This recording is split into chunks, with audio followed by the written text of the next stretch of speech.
The galaxy mocked human myths, until Earth's fleet arrived without warning. Their voices filled the enormous chamber, a hum of pride and confidence. Humans, they all agreed, were no more than a tiny, primitive species living on an unremarkable blue planet. Their myths of heroes, space fleets, and starship battles were quaint stories told around campfires, stories not meant to be taken seriously.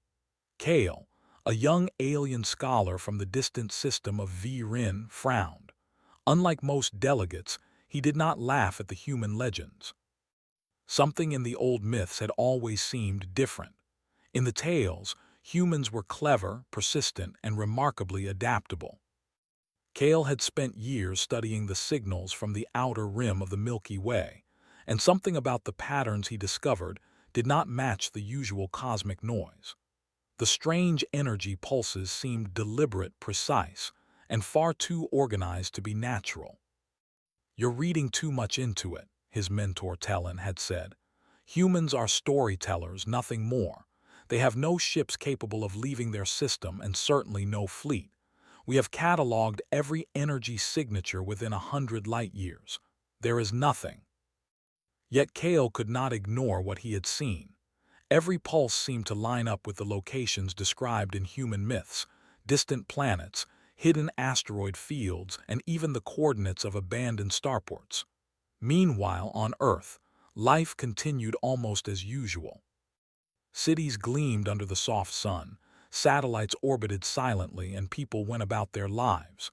But hidden deep within Earth's orbit, a fleet unlike any other waited. Hundreds of ships, each built with advanced materials unknown to the galaxy, rested in secret hangars. They were sleek, modular, and powered by technologies that Earth had developed quietly over decades. These ships were not meant for war. Humans had learned early that in a universe full of powerful civilizations, survival meant more than strength. It meant intelligence, adaptability, and subtlety. Their fleet was designed to move fast, adapt quickly, and leave no unnecessary trace. In a remote hangar orbiting Mars, Commander Aisha Rahman walked along the metallic floor, inspecting her fleet. Her boots clinked softly against the reinforced panels, and her eyes scanned each vessel. Each one was unique, built for a specific purpose: exploration, repair, scientific research, and communication. "Everything ready for launch?" she asked her assistant, Li Wei, who tapped on a holographic console. "All systems nominal," Li Wei replied. "Stealth modules are active. Power reserves are at maximum. We can leave orbit without detection." Aisha nodded. "Good. Let them continue thinking humans are myths. Let them enjoy their laughter a little longer." Far across the galaxy, the Galactic Council continued its debate. Delegates argued over human myths with increasing amusement. One suggested that humans were incapable of even leaving their atmosphere. Another claimed that humans could not survive outside their homeworld for more than a few months. Laughter filled the chamber, echoing against the high walls. Kale remained silent. He quietly displayed the energy readings he had collected on a small hologram. "I believe these pulses are evidence of human activity beyond Earth," he said. His voice was calm but firm. "And if my calculations are correct, they are preparing for something. We do not yet know what." A ripple of murmurs passed through the council. "Preposterous," said a towering delegate from the Cypherians, a species known for their sharp intelligence. "You would have us believe that humans, a barely spacefaring species, are now capable of crossing sectors without detection. Impossible." Kale did not argue further. He simply recorded the data and waited. Patience was a human trait, after all, and Kale had learned to trust it. Meanwhile, deep in the outer rim, the first human scout vessel activated its engines. Small and almost invisible, it slipped past alien sensors like a shadow through moonlight. Its mission was simple: observation. It would collect information on the nearest alien sectors and leave a mark, something subtle but undeniable. The vessel's path took it close to a busy trade hub. Ships from countless civilizations buzzed and drifted, their colors bright against the darkness. No one noticed the human scout, not at first.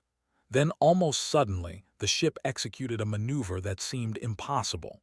In a single, fluid motion, it twisted and spun between two massive cruisers, leaving a faint, glowing trail in its wake. Within minutes, the trail had faded, leaving alien observers staring at empty space. Yet something lingered, a sense that what they had witnessed was beyond known physics. For hours, the trade hub buzzed with speculation. Back on Earth, Aisha Rahman watched the live feed. A smile touched her lips. "They've noticed us," she said quietly, "and they will remember." Across the galaxy, Kale felt a spark of excitement. For the first time, he sensed that humans might truly be more than stories. The precision, creativity, and subtlety of the maneuver went far beyond myth. This was not a fluke. Humans were learning, adapting, and preparing. Weeks passed, and small, controlled incursions by human vessels continued.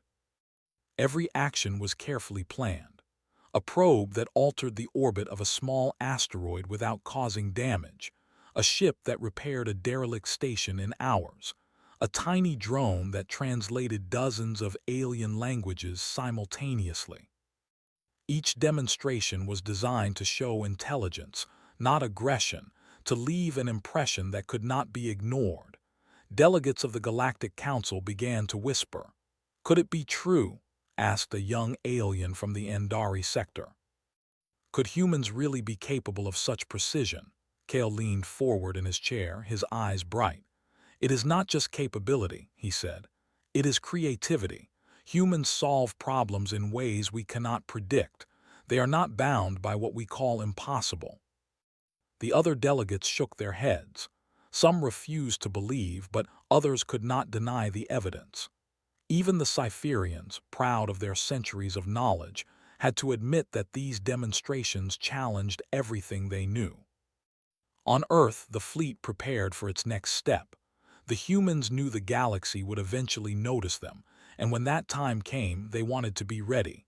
Their plan was simple: show their presence but avoid conflict.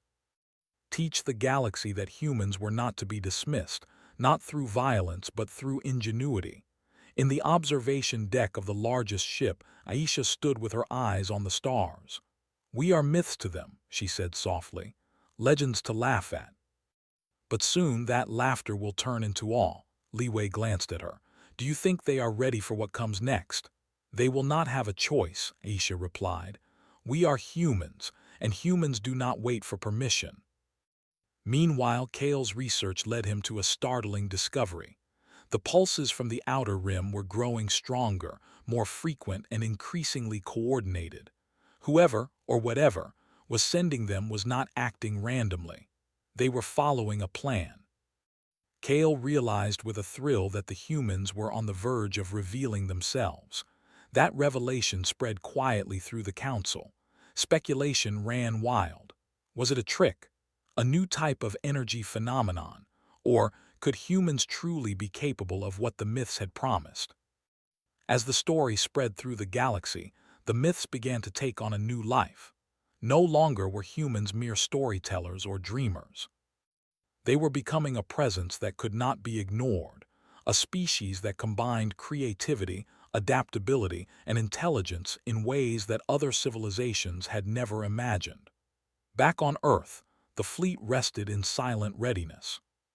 Humans went about their lives with calm precision, blending everyday life with extraordinary capability.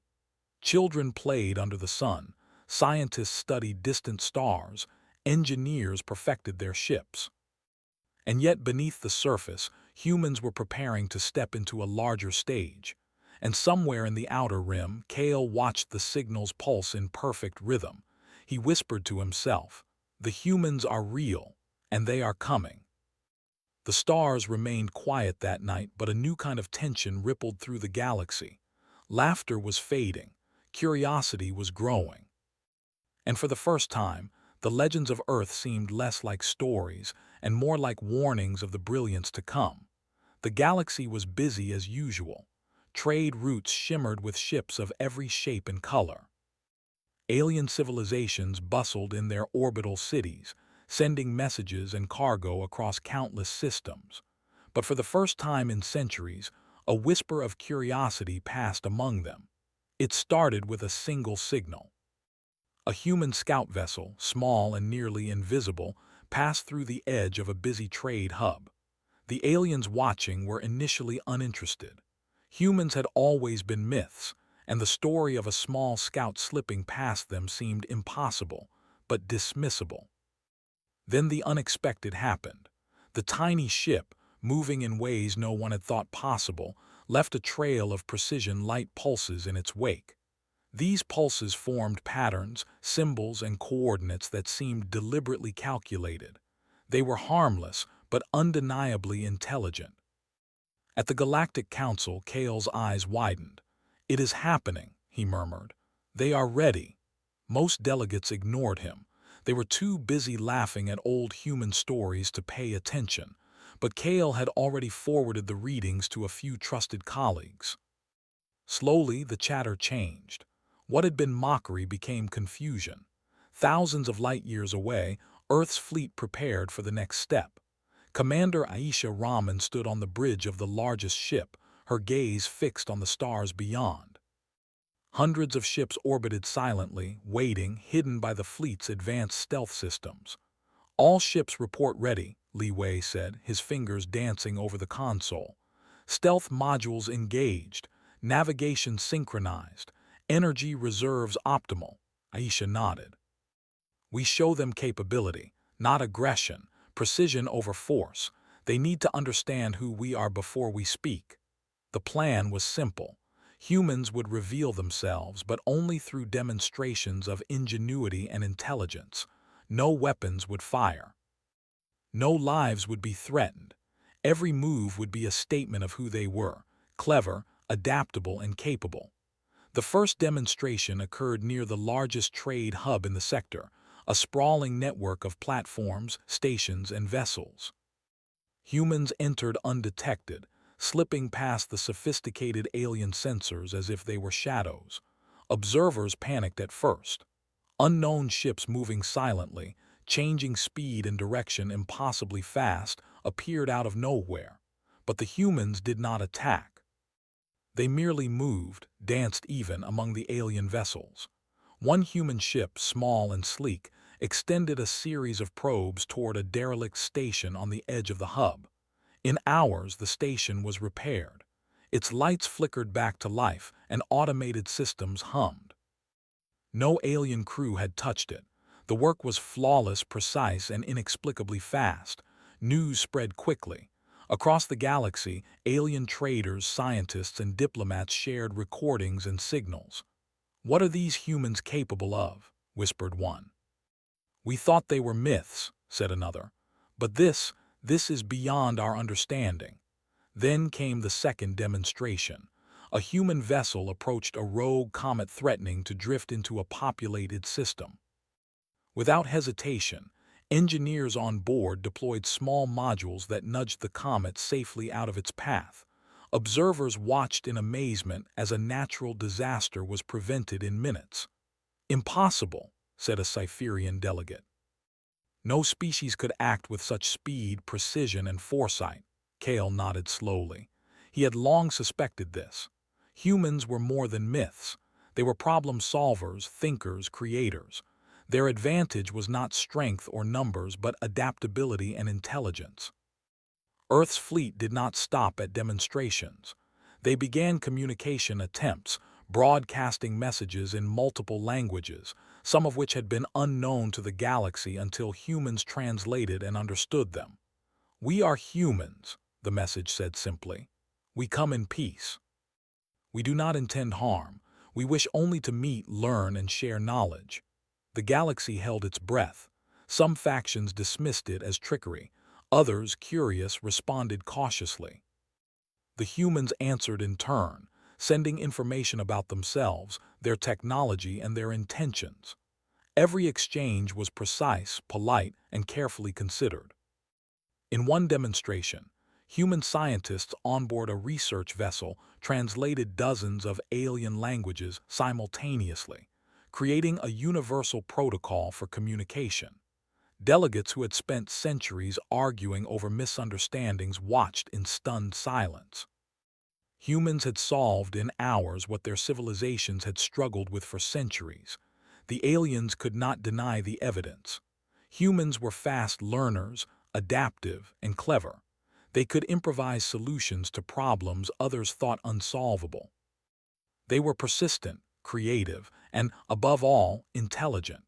Within weeks, the whispers of curiosity became a wave of fascination. Delegates from multiple systems requested direct meetings with human representatives. Earth sent its own emissaries, combining engineers, scientists, and diplomats. Their ships, while small, carried knowledge, innovation, and humility. The first meeting was held near a neutral station, a massive structure floating in the void. Aliens arrived in fleets expecting caution, perhaps even deception. Instead, they found humans working with calm efficiency, demonstrating technologies that preserved life, improved efficiency, and solved problems without conflict. Aisha Rahman greeted the council members personally. "We did not come to fight," she said. "We came to show that humans are capable of thinking beyond boundaries, beyond fear, and beyond conflict. We wish to share, to collaborate, and to learn together." The alien delegates were silent. Some were still skeptical, others were fascinated. The Cypherians, proud of their own knowledge, studied the humans with careful attention. They had never seen a species act with such creativity under pressure. To demonstrate human capability further, Aisha led the assembly to a demonstration of environmental repair. A small, devastated asteroid belt had been selected as the test site. Humans deployed devices that restored balance, cleaned debris, and created habitats suitable for life. All this was done without harming any existing life or interfering with natural processes. The galaxy watched in awe. Humans had turned a barren, dangerous area into a thriving, stable system in a matter of days. The demonstration was a silent statement. Humans could not only survive but thrive where others could not, and they did so with intelligence and care. Kale, observing from the council, could barely contain his excitement. "They are real," he whispered, "and they are beyond what we imagined." By now, human presence was undeniable. The myths of Earth had become reality. Stories of clever humans solving impossible problems, navigating the stars with precision, and acting with ethical foresight were no longer just tales. They were observed fact. The aliens began to reconsider their assumptions. Humans were not aggressive, yet they were far more capable than expected. Their intelligence was flexible, adaptable, and creative in ways that challenged even the most advanced civilizations. Across the galaxy, discussions shifted. Laughter turned into curiosity. Curiosity turned into respect, and respect laid the foundation for the next phase of human influence: collaboration, trust, and alliances built on mutual understanding rather than fear. Back on Earth, Aisha Rahman watched the fleet from her bridge, calm and focused. "They are learning," she said to Li Wei. "We have shown them what humans can do without a single attack. That is our strength. Our ingenuity is our power." Li Wei smiled.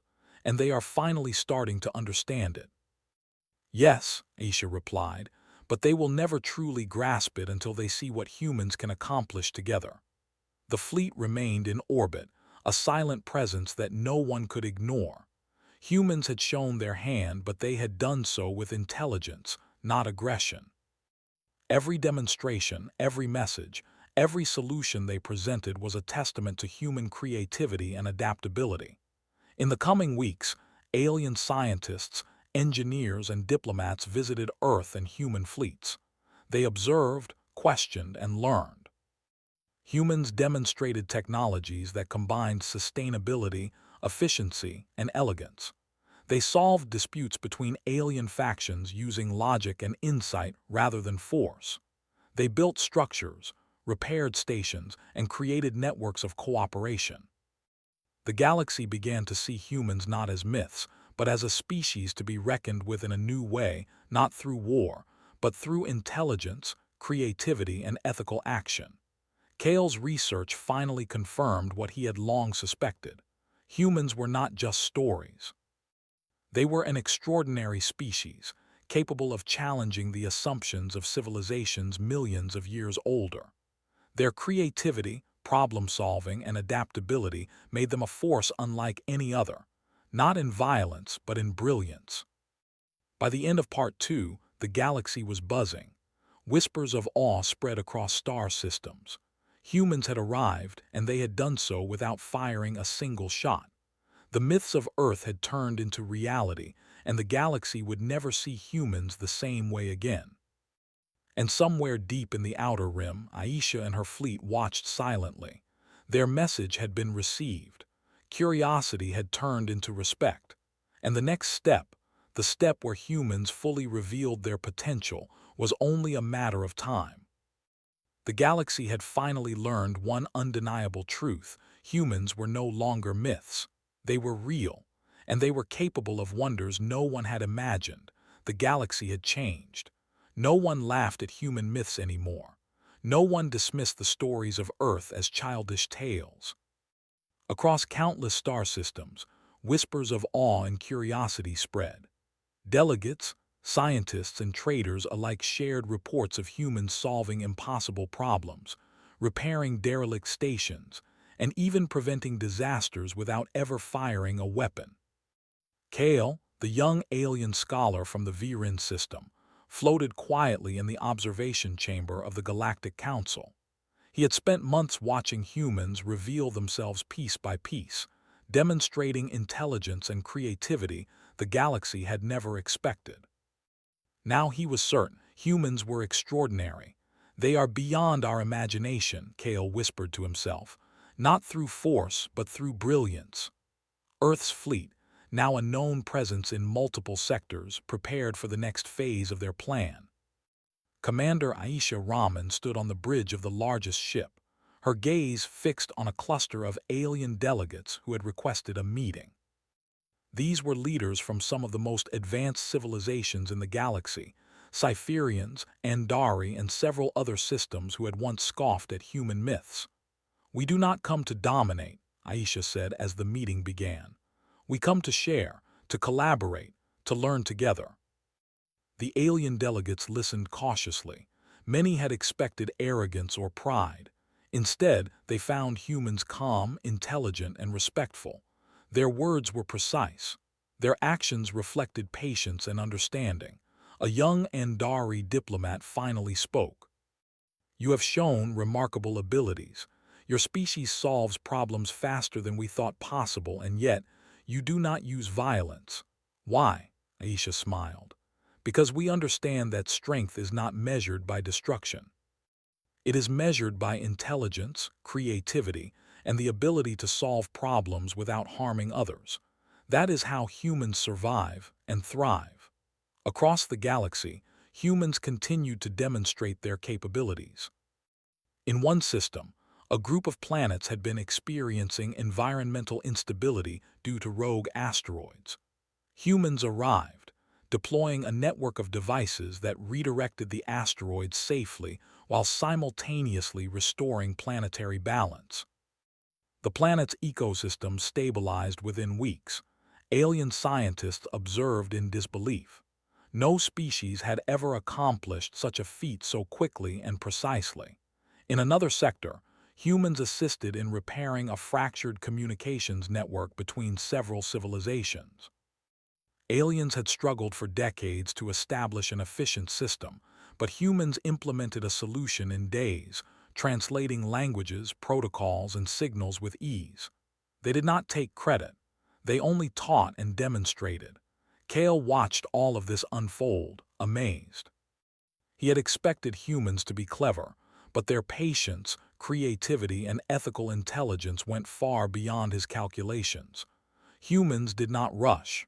They did not demand attention. They acted with precision, thoughtfulness, and humility. For the first time, the Galactic Council considered humans as peers. not merely another species, but a model of problem-solving intelligence.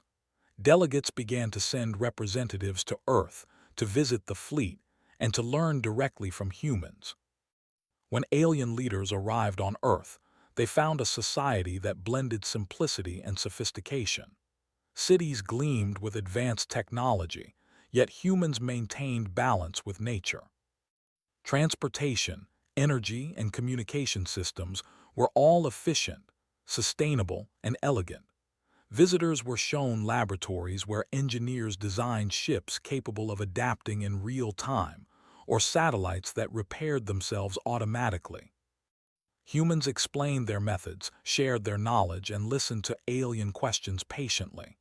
One Cypherian engineer who had spent decades building a massive orbital station admitted with humility, "We have much to learn from you.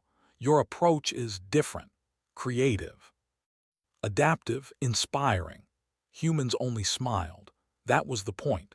They had never sought praise, they only sought understanding. Meanwhile, Kale's data revealed another astonishing pattern. Humans were connecting the galaxy in ways no one had expected. By solving local problems with intelligence and cooperation, they created networks of trust. Systems that had been hostile, suspicious, or indifferent now began exchanging information, resources, and expertise under human guidance. Aisha stood on the bridge of her flagship observing this quietly. Li Wei, standing beside her, broke the silence. "They respect us," he said, "not because we threaten them, but because we showed what we can do." Aisha nodded. "Exactly. Intelligence and ethics can create alliances stronger than fear. We are not conquerors.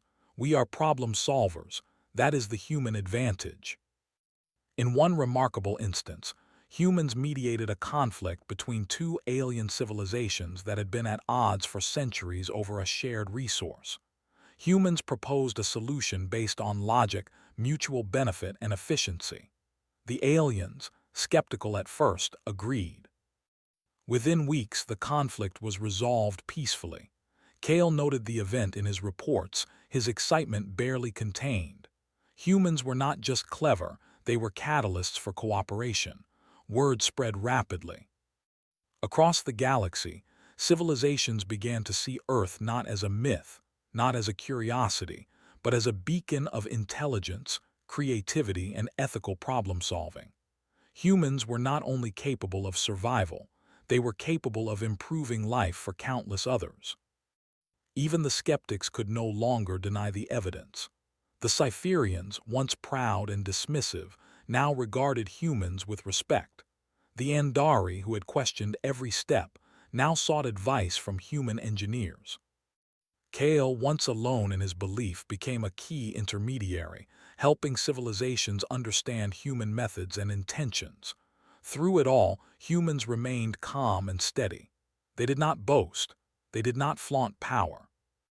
They only acted with precision, creativity, and thoughtfulness.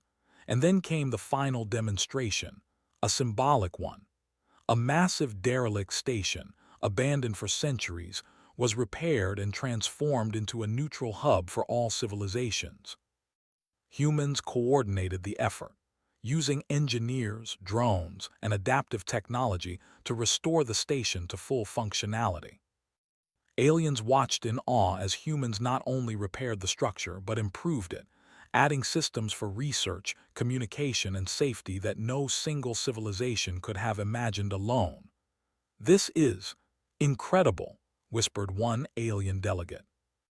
"They have not only restored something old, they have created something better than before." Aisha addressed the assembly. "Humans have always believed in possibility. We have always believed in problem-solving, cooperation, and creativity. That is what we bring to the galaxy. Not conquest, not force, but solutions, understanding, and partnership." The crowd was silent. Respect filled the room. The galaxy had finally realized the truth. Humans were extraordinary. The myths had understated reality. Humans were capable of brilliance, adaptability, and insight far beyond what anyone had imagined. Kale, watching from his observation chamber, could barely contain his joy. He had spent years believing in humans. Now, the galaxy believed too. Humans were not merely myths. They were leaders of thought, innovators, and peacemakers. Back on Earth, Aisha and her team observed the networks of communication and cooperation they had inspired. Systems once hostile now shared knowledge. Civilizations that had been suspicious were now collaborating. The galaxy was learning to work together, not out of fear, but because humans had shown them the value of intelligence, creativity, and ethical action. Li Wei glanced at the displays, showing reports from multiple sectors. They see us as leaders, not because we demanded it, but because we demonstrated it. Aisha nodded. Exactly. The galaxy has learned that humans are exceptional, not through power, not through violence, but through ingenuity, adaptability, and ethical intelligence. That is our legacy. And so, humans became legends made real. Delegates returned to their home systems, carrying stories not of battle or conquest, but of wisdom, creativity, and problem-solving. Traders shared tales of human ingenuity. Scientists marveled at human technology. Politicians and diplomats sought human guidance. The myths of Earth had become reality, and in a way, humans had surpassed even the stories they had told about themselves. Kale, finally, felt a sense of fulfillment. He had believed in humans when no one else had. He had studied the signals, observed the fleet, and watched as the galaxy slowly understood what he had known all along. Humans were more than myths. They were a model for what a species could become when intelligence, creativity, and ethics guided their actions. On Earth, the fleet prepared to return to orbit and continue its peaceful mission. Humans had shown their presence. They had proven their capability, and they had done it without a single act of aggression. Aisha looked out at the stars. "The galaxy knows us now," she said softly. "They will never laugh at human myths again." Li Wei smiled. "And yet they have only seen the beginning." Aisha nodded. "Yes, the beginning of a new era, not of conquest but of understanding, innovation, and collaboration. That is who humans are." As the fleet moved silently through the stars, leaving behind a galaxy forever changed, one truth became clear. Humans were no longer myths. They were real. They were brilliant. And they had finally earned the respect of the galaxy, not through power, not through fear, but through intelligence, creativity, and ethical courage. The stars shone brighter that night, reflecting the promise of possibility. A species once laughed at had now become a beacon for countless civilizations. And somewhere deep in the universe, Kale recorded his final note for the Council. The humans are extraordinary. They are not conquerors. They are problem solvers, teachers, and creators. They are legends made real.